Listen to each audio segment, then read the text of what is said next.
तो मुनावर फारूकी को अपनी बहन से मिल चुकी है ताकत आयशा खान से लड़ने की। जिस तरीके से Ayesha Khan back to back target कर रही है मुनावर फारूकी को अपनी कन्वीनियंस के हिसाब से। जब वो आई थी तब उन्होंने कई सारे आरोप लगाए, उसके बाद वो नॉर्मल हो गई क्योंकि उनको गेम भी तो खेलना है, शो में भी तो रहना है, तो वो नॉर्मल हो गई। अभी जब उनको उनके ऊपर लोगों ने टारगेट करना स्टार्ट किया, आप स्पेशली एक चीज ध्यान दीजिएगा, जब लोग उन पर सवाल उठाते हैं कि हाँ ये शो में क्यों आई है, नेम फेम के लिए आई है, तब ये मुनावर पर वार करती है। जैसे कि शुरुआत में इसने वार किया, उसके बाद वीकेंड के वार में सलमान खान ने इनके ऊपर सवाल उठाया, तब इन्होंने वार किया मुनावर फारूकी पर कि ये झूठा है, ऐसा है, वैसा है। अब जो कि नॉमिनेशन टास्क हुआ उसमें भी कुछ लोगों ने आयशा को नॉमिनेट किया ये कह करके कि ये फेम नेम के लिए ही शो में आई, जब प्यार नहीं है, ये नहीं है, वो नहीं है, तो ये शो में करने क्या आई है। अब ये सारी चीजें देख करके ऊपर से मुनावर ने नॉमिनेट कर दिया, इनको और भी गुस्सा आया, जिसके बाद ये फिर से मुनावर को ब्लैकमेल करती हुई नजर आई है। अब फैमिली वीक हुआ शो में, फैमिली वीक में मुनावर फारूकी की बहन आई। कहीं ना कहीं जो कि लाइव फीड हम देख रहे थे उसमें दिख रहा था कि मुनावर की बहन आयशा को इग्नोर कर रही है, क्योंकि ऑफकोर्स एक बहन तो नहीं झेल पाएगी ना, क्योंकि अगर आयशा ने कोई सच बताया है तो सच और भी कुछ होगा ना।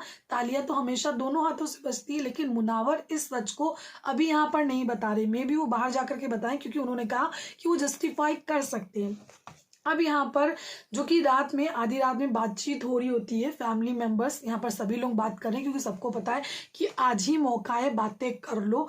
क्योंकि यहाँ पर जो कि बहन है मुनावर फारूकी की, उनका ये कहना है कि जितने लोग हैं ना, मतलब तेरी घर में बातें करते रहते हैं, इनके जो कॉन्वर्सेशन होते हैं ना, तेरी बात चलती रहती है, चार लोग जो है ना ये तो तेरी बातें करते ही करते हैं। चार लोगों में ईशा भी बात करती है, यहाँ पर विक्की भी करते हैं, मन्नारा भी करती है, आयशा भी करती है। समर्थ को लेके कहते हैं कि समर्थ ये इतना नहीं दिखता, लेकिन शायद आयशा बैठ गई तो हो जाता है।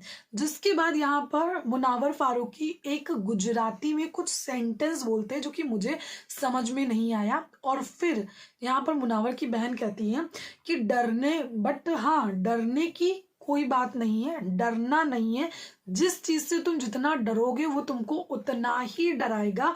और मुनावर फारूकी कहते हैं कि हाँ अब बस बहुत हो गया। तो कहीं ना कहीं मुनावर की बहन ने इस चीज को पकड़ लिया है कि वो अगर मुनावर किसी चीज को लेकर के डर रहा है, चाहे वो अपनी रेपुटेशन को ही लेकर के डर रहा है कि ये सारी चीजें इस तरीके से जा रही है, ऑफकोर्स इंसान को अपनी रेपुटेशन का डर रहता ही रहता हैगा, क्योंकि मुनावर ने बहुत मेहनत से ये सारी चीज़ें बनाई है। तो उनकी बहन का कहना है कि तुम डरो मत, क्योंकि तुम जितना डरोगे ना ये तुमको उतना ही डराएगी। इनका इरादा ही भैया वही है, साफ तौर पे दिख रहा है कि मुनावर को दबा करके रखो, ब्लैकमेल करो, डराओ कि तुम्हारे बारे में ये बता देंगे, तुम्हारे बारे में वो बता देंगे। हर इंसान की पर्सनल लाइफ होती है, अगर ऐसे ही इंसान चला जाए नेशनल टेलीविजन पर बताने के लिए कि तुम्हारे ये राज है, तुम्हारे वो राज है, तो मैं क्या ही बोलूं। मुझे तो आयशा खान पर आजकल बहुत ही ज्यादा गुस्सा भी आता है, जिस तरीके से वो चीजें करती हुई नजर आती है। मुझे नहीं नजर आता है उसका कोई प्यार मोहब्बत। अगर आप इस दावे के साथ बिग बॉस के घर में आ गए हो तो कभी कोई तो चीज रही होगी ना उस बंदे के लिए, एक फीलिंग तो रही होगी। मतलब कैसा आपका दिल है कि आप नेशनल टेलीविजन पर उस बंदे को गिराने के लिए आ गए। हम अपने दोस्तों को ना गिराएं जा करके, हम अपने दुश्मनों को ना गिराएं, क्योंकि इतनी तो फीलिंग इंसान समझता ही है। लेकिन आप उसको गिराने के लिए आ गए जिसको शायद आपने कभी चाहा होगा, जिसके लिए कभी आपके मन में कोई फीलिंग तो एटलीस्ट होगी। फिलहाल क्या कहना है आपका, कमेंट करके जरूर बताएं। Thank you.